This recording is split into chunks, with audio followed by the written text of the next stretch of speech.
Alright, jumping right into part 2 of the Fury Prot pre-raid gearing guide. If you haven't checked out part 1, I would go back and watch that first.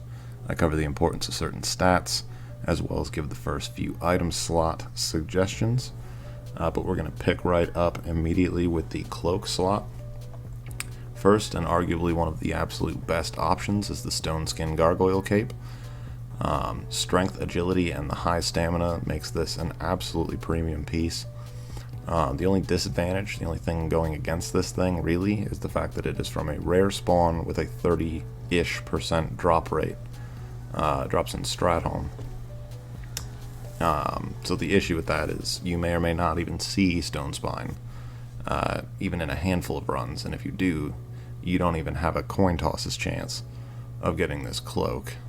Meaning you may have to run it over and over and over and over again. So that is a disadvantage, but if you are able to pick it up, the stat line, as you can see, is incredible. If you add up the total number of stats on this, you can see that it has tremendous value for its level and the fact that it's pre-raid. If you want to bypass this, or you just can't get it to drop, or you don't feel like going through the hassle, I'm not even sure I'd recommend it, given how quickly you can replace it once you start raiding.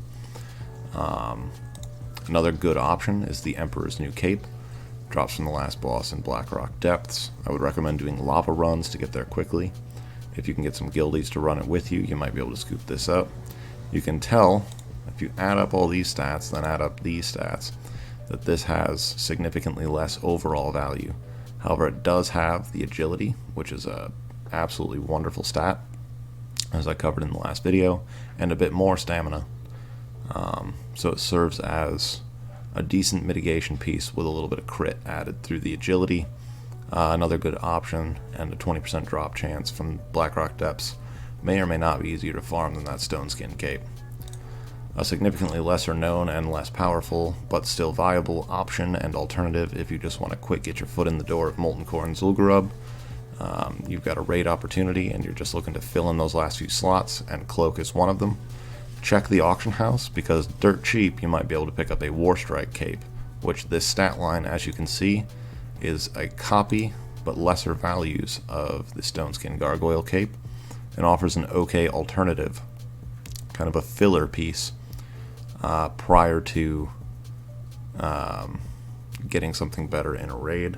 It does offer the stats that you want, maybe not in the total values that you'd be looking for. But it is an option, and it will do in a pinch. Last pre-raid option is the Black Veil Cape. You'll notice that it's missing stamina, which is a strike against this thing, but the high agility, relative to its item level at least, and the fact that it also has strength, and it's very easy to farm. Houndmaster's right past the arena in Blackrock Depths. It has a near 50% drop chance, and if you're going to be farming a certain item that we'll talk about later on anyway, you can quick run around the corner and grab this as well. You may or may not want to use this. It would be purely threat focused, other than the dodge you get from the agility, but if you're using mitigation pieces elsewhere, this could help bolster your threat generation in the cloak slot of your set. Quick honorable mention, the Zillion Tigerhide cloak is from Zul'Gurub, which is a raid, but that particular raid is a 20-man that is often run in pugs, and it resets multiple times a week. And if you are able to get your hands on a Zillion Tigerhide cloak, running it with a pug, or even with your guild, some guilds run it every reset, some guilds run it once a week, but in any case, you don't really need to be particularly well geared to run Zul'Gurub. And the key thing, I mean, this has a lot going for it. 13 agility is very high. It's on par with a lot of the best other items pre-raid. 10 stamina, great, bolsters our health, but the 1% hit is insane in the cloak slot.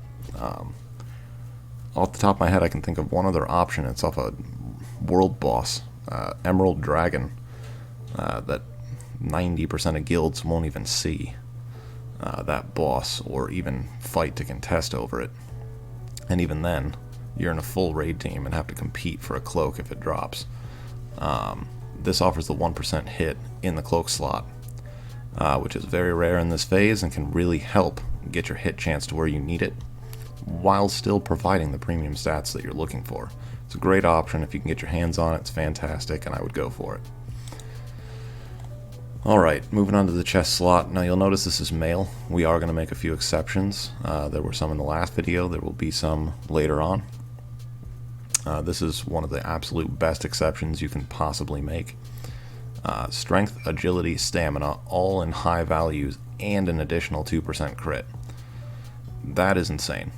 This is a borderline irreplaceable piece until at least AQ, phase 5. And that's really saying something, given how many raids you can run right now, and the fact that this drops from the arena in Blackrock Depths, which is runnable in like 10 minutes. The disadvantage to this particular piece, and I've experienced this myself, is that Gorosh the Dervish spawns what's felt like 5 or 10 times, somewhere between there, in probably 100 to 150 arena runs that I've done, and hasn't dropped this item once. I've heard of people running arena hundreds of times and not seeing it, or it finally drops and they lose the roll. This can be a real heartbreaker, but if you're willing to endure the pain, and maybe you're doing it anyway to get your hand of justice or something, this is probably the best, well, absolutely the best pre-raid piece for Fury Prot at this stage of the game, and you won't replace it for a bit. Other options, though, if you don't feel like being a complete masochist, you could go for the Breastplate of Valor. Similar stat line, minus the 2 crit. You can see how insane this piece is when comparing this to a piece that drops off the last boss in a 10-man raid, Upper Blackrock Spire. Yeah, you can just tell how incredible Savage Chain is, but this has the same base stats that we're absolutely looking for: 15 strength, 10 agility, and a nice chunk of stamina with a ton of armor because it's level 58 plate. And an additional bonus is that it contributes to the set bonuses for the Valor set. If you're going to pick up a few pieces of Valor, sometimes it can be worth grabbing an extra piece, maybe one of the bind on equip items to fill out your set, to grab these set bonuses, because it essentially just adds value to the pieces you'd otherwise already be running, and these have great stats anyway. You can see this is good for threat and mitigation. A lot of armor, a lot of stamina, but a lot of strength and agility too.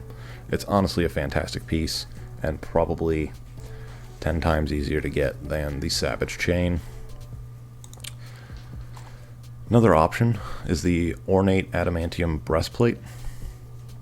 Now, interestingly, this shares as a quest reward with the In Dreams quest line. Now, in the last video I discussed Mark of Fordring, but bypassing it for the Onyxia neck if your guild will throw a head to you, which I would imagine if they're gearing you up as a tank or they want you to raid with them, or even in a pug at this point. A lot of people have the neck and they might just throw you the head so that you can complete the quest and get the Onyxia neck. If you can do that, and you know you can do that, do not get Mark of Fordring.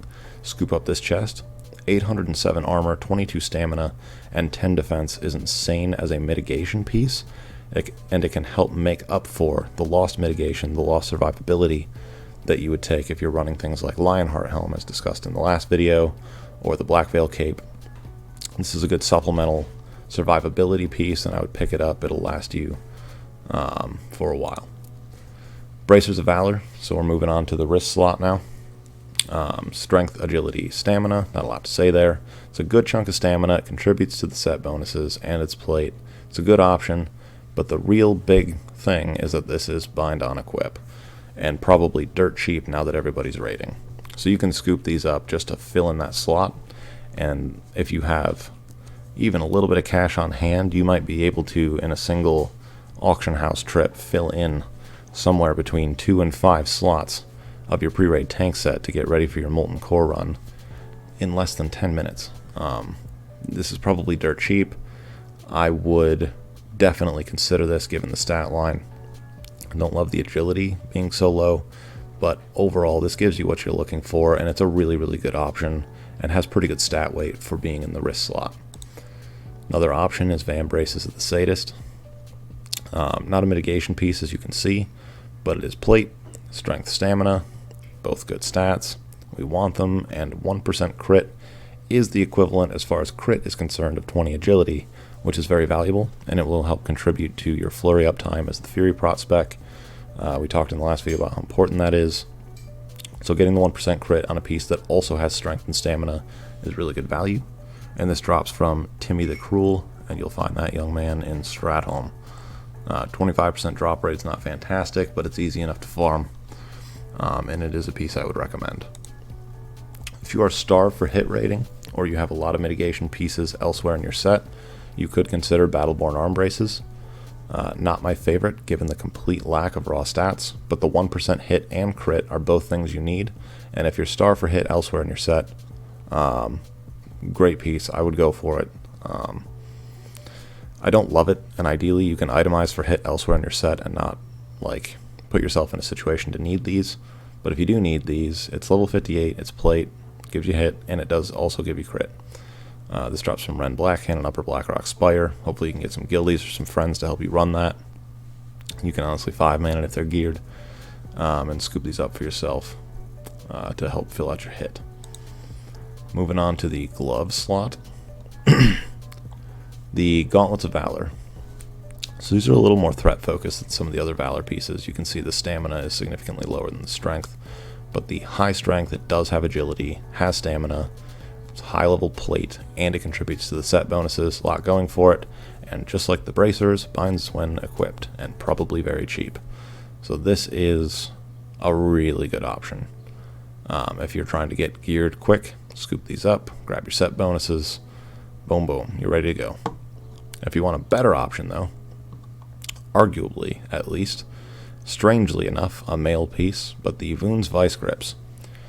Now, it's worth noting that this shares in the loot pool from a quest in Blackrock Spire with Omok's Girth Restrainer, which is going to be covered in the next part. It's a belt, offers really fantastic stats, as you can see, for threat, but 2% hit in the glove slot while still giving you agility and stamina, which are premium stats for the Fury Prot Warrior. And the stamina helps compensate for the lack of armor due to it being male, but 2% hit helps so much in gearing out early on. And you will, unless you can get the Gloves of Might, you might struggle to get the hit in this slot anywhere else. This can help you pick up better pieces. Like if you have these, maybe you don't have to use Battleborn Arm Braces, you can get more raw stats somewhere else. Definitely consider getting these over the Omok's Girth Restrainer. There are other options that I would consider, and 2% hit is just invaluable. To get the 2 hit in the glove slot is just insane, and you should definitely consider these. These may be one of the absolute best options for you. But if you're trying to go fast, and you're trying to gear up quick, or you have the hit figured out elsewhere, and you want more mitigation, Stone Grip Gauntlets are another bind on equip piece that offers 14 stamina, 10 defense, great for mitigation, and some strength to boot for threat. Also level 55 plate, so it has decent armor.